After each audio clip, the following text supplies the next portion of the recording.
Hai Cah, di video ini gue tidak upload film dulu Cah. Gue akan merekap sebuah alur cerita film horor yang berjudul Scream 1996. Bagi yang ingin melihat film pendek lucu lagi atau rekap alur cerita, jangan lupa subscribe dan like Cah. Bantu channel ini sampai sukses. Oke?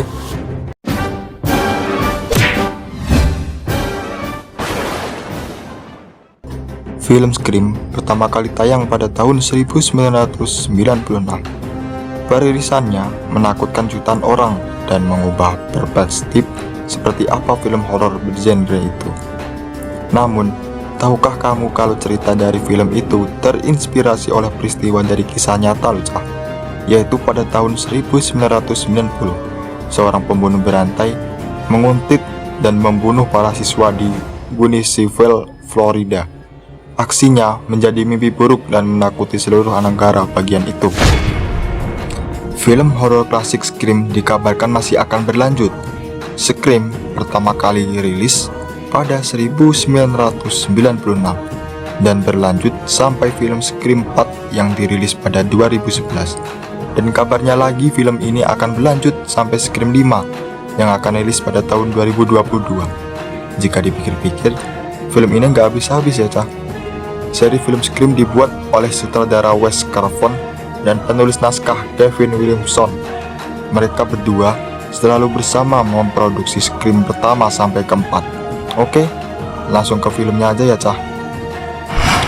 Cerita diawali dengan pembunuhan brutal atas dua murid SMU yang bernama Casey Becker dan kekasihnya Steve, yaitu teman satu sekolah, Sidney Prescott.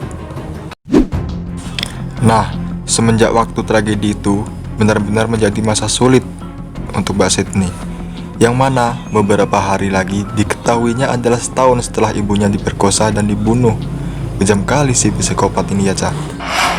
Malamnya, ia ditelepon oleh orang yang sama yang telah membunuh Casey dan Steve. Seorang pria misterius dengan topeng hantu dan jubah hitam bernama Ghostface. Ghostface meneror Sidney, baik di telepon maupun di rumah Sidney.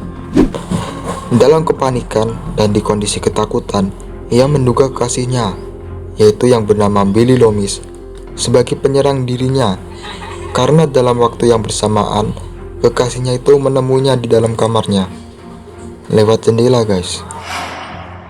Semenjak tragedi itu, ia terpaksa menginap di rumah temannya yang bernama Tatum dan kakaknya, Dewi Riley, deputi kepolisian setempat, karena ayahnya pergi untuk urusan bisnis. Saat di sana, ia menerima sebuah telepon lagi dari Ghostface. Kita sebut aja Kang Psikopat ya, biar lebih mudah.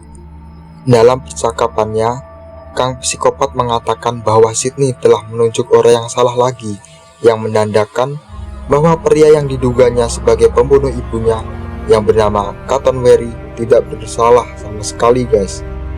Telepon itu membuat Billy terbukti bersih dan mengalihkan seluruh kecurigaan polisi kepada ayah Sidney yang diketahui menghilang.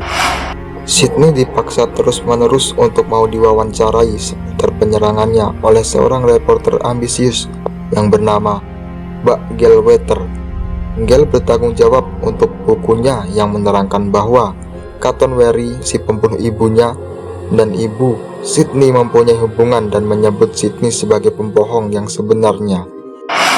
Nah, pada keesokan harinya, Sidney kembali sekolah seperti biasa guys.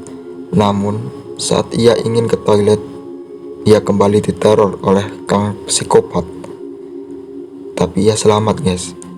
Ketika konfirmasi polisi menerangkan pembunuhnya masih bebas, SMU lokal tersebut terpaksa dihentikan sementara untuk alasan keamanan, membuat sekolah menjadi sepi. Karena tidak mengetahui fakta itu, kekasih Tatum yang bernama Stumacher, kita panggil aja Stu, mengadakan pesta yang turut mengundang Billy dan Sidney yang hubungannya sedang renggang, yang mengarahkan pada interaksi seksual antar mereka. Di waktu penutupan sekolah, kepala sekolah kembali menjadi korban pembunuhan di kantornya sendiri guys. Di dalam pesta tersebut, ia juga mengundang teman mereka yang bernama Randy Max. Dia adalah seorang maniak film Di dalam pesta tersebut, ia menjelaskan kepada para pengikut pesta mengenai cara-cara yang diperlukan karakter film horor untuk bertahan hidup. Lalu Setu, yaitu kekasih Tatum, meminta Tatum untuk pergi ke garasi untuk mengambil bir. Saat sedang mengambil bir, kembali lagi guys, Tatum dibunuh oleh Kang psikopat. Saat Dewey dan Gale menginvestigasi keberadaan misterius dari mobil Mr. Prescott, yaitu ayah dari Sydney, para pengikut pesta yang mengetahui kematian kepala sekolah, mereka mendatangi TKP dan meninggalkan rumah tersebut. Dan rumah tersebut nyaris kosong guys.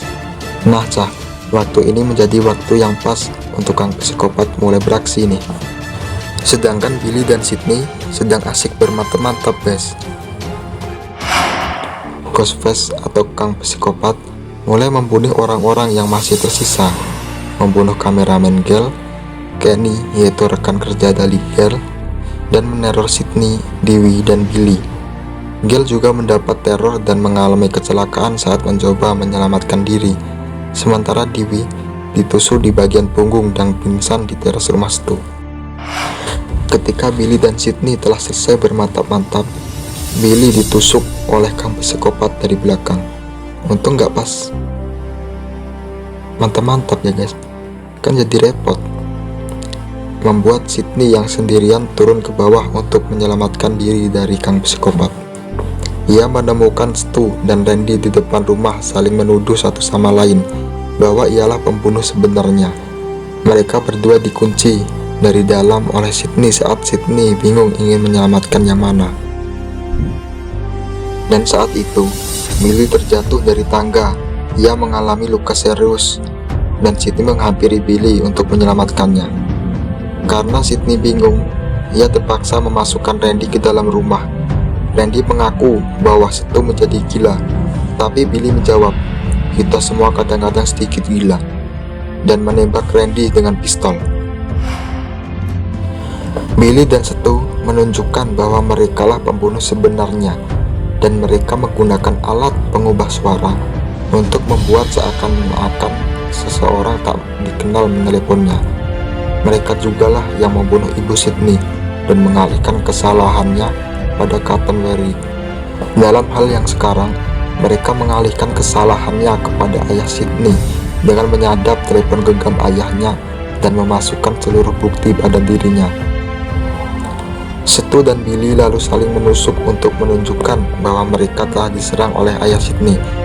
Tetapi Billy menusuk terlalu keras dan Stu menjadi sekarat. Duh, jangan keras-keras ya bang.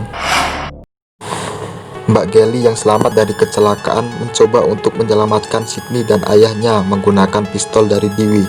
Tetapi ia mudah dikalahkan ketika pistol yang ia gunakan untuk menyerang pelatuknya belum dilepas. Tetapi gangguan dari Gally menyebabkan celah untuk kaburnya Sydney. Billy menyuruh Stu untuk mencari Sydney, tetapi Stu tidak bisa karena dia sedang sekarat guys. Sydney kembali dan menyerang Billy dan Stu. Dalam perkelahiannya, ia berhasil membunuh Stu dan membuat Billy terluka serius. Saat Billy ingin membunuh Sydney, Gally menembak Billy dan menyelamatkan nyawa Sydney. Sydney yang berhasil membangunkan Randy serta Gally melihat tubuh Billy. Sydney, Randy, dan Gally mendekati tubuh Billy. Randy memberitahu untuk berhati-hati karena ini waktu untuk sang pembunuh bangkit kembali seperti di plot standar film horor. Dan ternyata benar, Billy bangkit lagi dan ia mencoba untuk menyerang Sydney sekali lagi. Tetapi Sydney menembaknya tepat di kepala dan berkata, "Tidak di filmku." Lalu, di pagi hari saat mayat-mayat dievakuasi dan Dewey dibawa ke rumah sakit, Gally yang telah memanggil kameramen baru dari kantornya menerangkan kejadian semalam yang ia lalui lewat breaking news. Pelaku pembunuhan ini akhirnya terungkap dengan pengakuan si Billy dan Stu yaitu Kang psikopat yang ternyata merekalah biang dari semua pembunuhan ini. Motifnya untuk bersenang-senang dengan mengembangkan adegan film horor yang biasa mereka tonton, dan balas dendam oleh Billy karena ayah Billy telah bercinta dengan ibu Sydney yang menyebabkan ayah dan ibunya Billy terpisah. Sumpah ini bener-bener gila Dasar psikopat gak ada akhlak deh. Makanya Cah, jangan terlalu terobsesi dengan menonton film, oke? Nah, itulah Cah rekap alur dari sebuah film horor kisah nyata yang berjudul Scream 1996. Cukup sampai di sini, tunggu video gue selanjutnya ya Cah.